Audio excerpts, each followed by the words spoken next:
So let's begin with managing and monitoring equipment ACS connectivity with Zabbix. Let's welcome product manager at Telia, Finland, Joni Taipale. Welcome.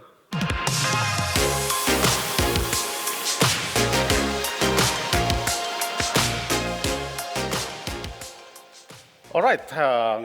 Good afternoon, guys. My name is Joni, and I'm going to tell you about this one use case that we actually resolved with Zabbix lately.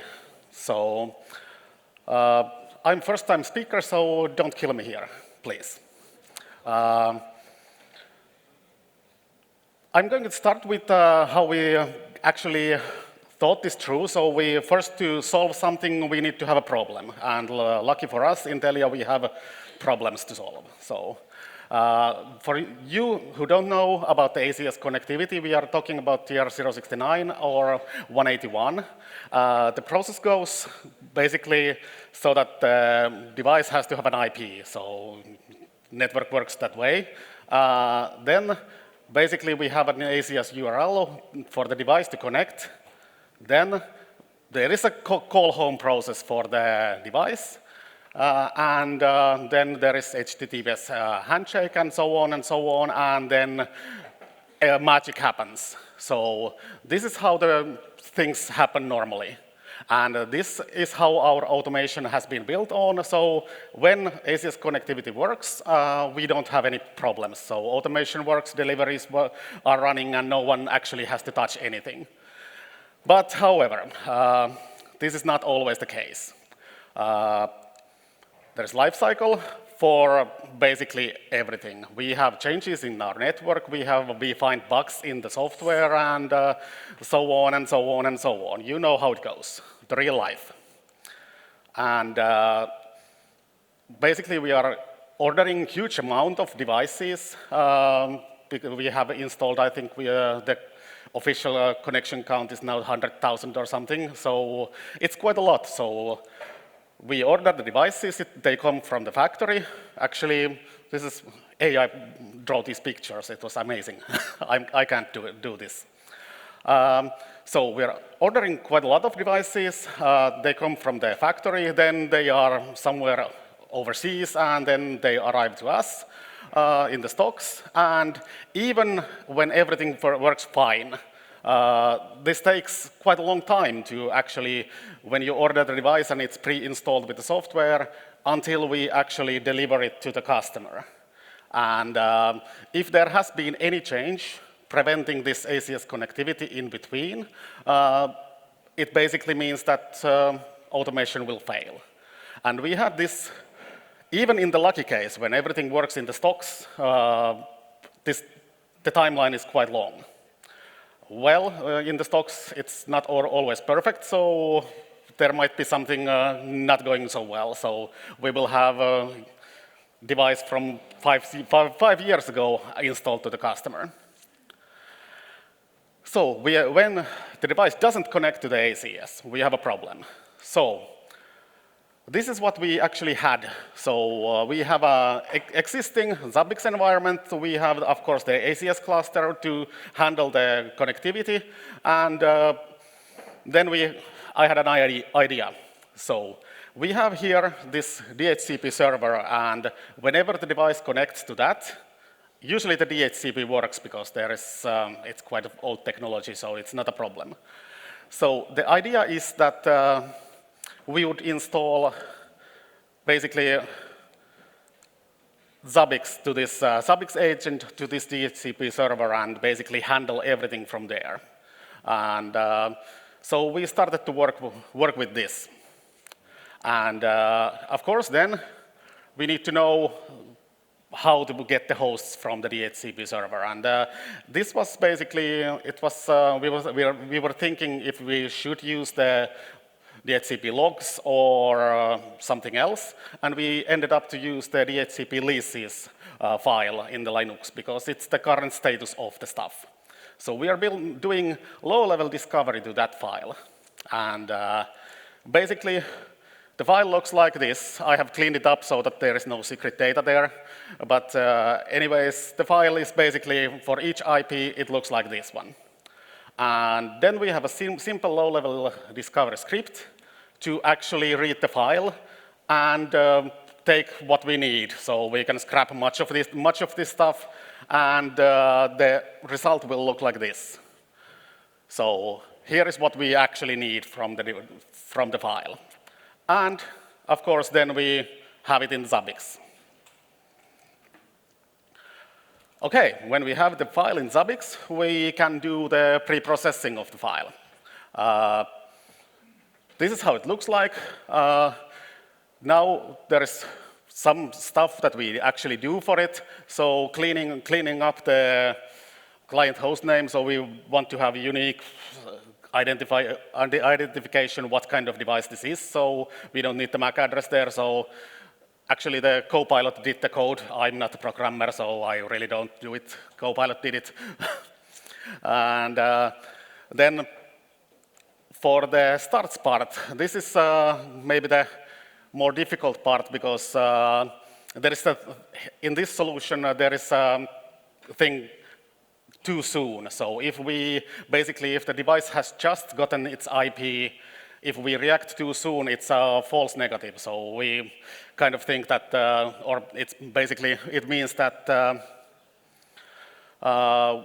it will connect to the ACS, but it hasn't done it yet. So for this part, we have this valuation that the IP is old enough. So when all of this pre-processing has happened, the file looks actually like this. And then, of course, in Zabbix, we can do the filtering with this low-level discovery. And here's the actual screen capture from the Zabbix. So we will check that the client host name, so the device is something we support. And there is some proper remote IDs. And also this starts is basically 1, so that we are accepting it. The IP lease is old enough. OK, then we run some proof of concept. It looks good, and everything's looking fine. Here's the solution. OK, then we have a next problem. DHCP leases file is 8.6 megabytes. So not possible for the Zabbix agent to do this. OK, when we can solve it, so we actually did file mirroring so that we mirror the same file from the DHCP server to the Zabbix server. So in Zabbix server, you can do the low-level discovery without any limits. So now we are good to go. Basically, currently we have 30K unique devices there, and basically meaning one host with 50K items.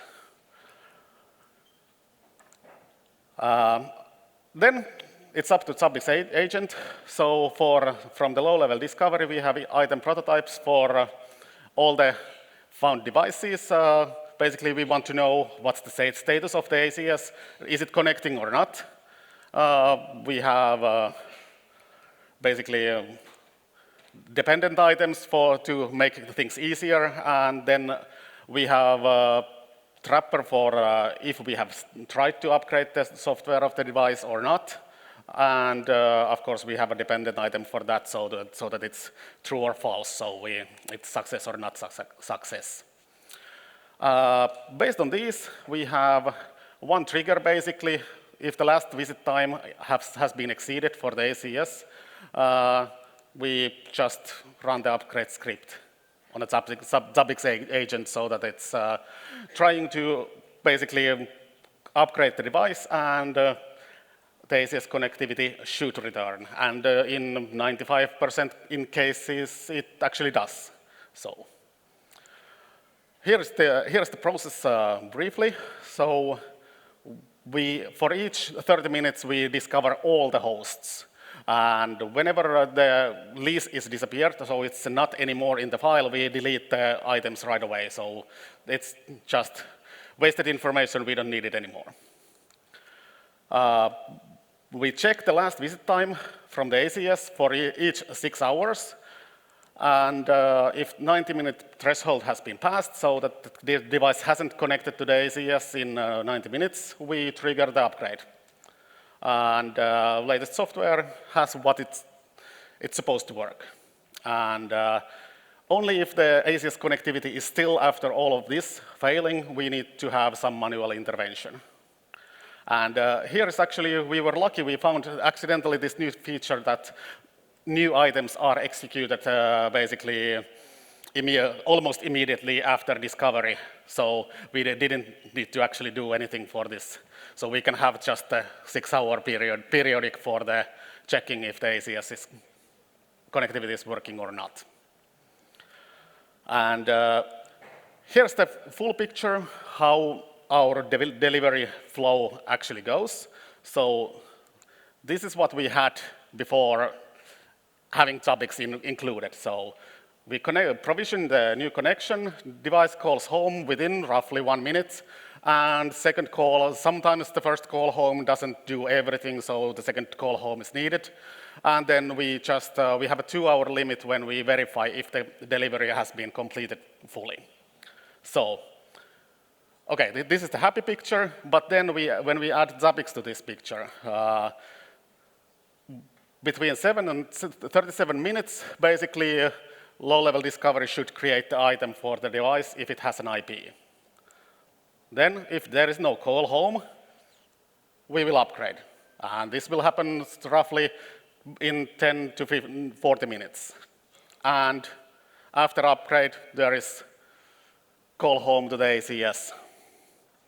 And magic happens. So, and usually we can reach the limit so that in 2 hours there has been successful delivery and successful configurations and stuff, so everything's fine after this. All right, and basically going to the last slide, this is my feeling when we actually managed to do this. And I love this brand picture. This is great. So I'm open to questions. I still see that I have some time. Yes, currently we don't actually have any questions, but feel free to stick around and people will probably find you either after the speeches or during the after party. But yeah, right now, no questions. Thank you.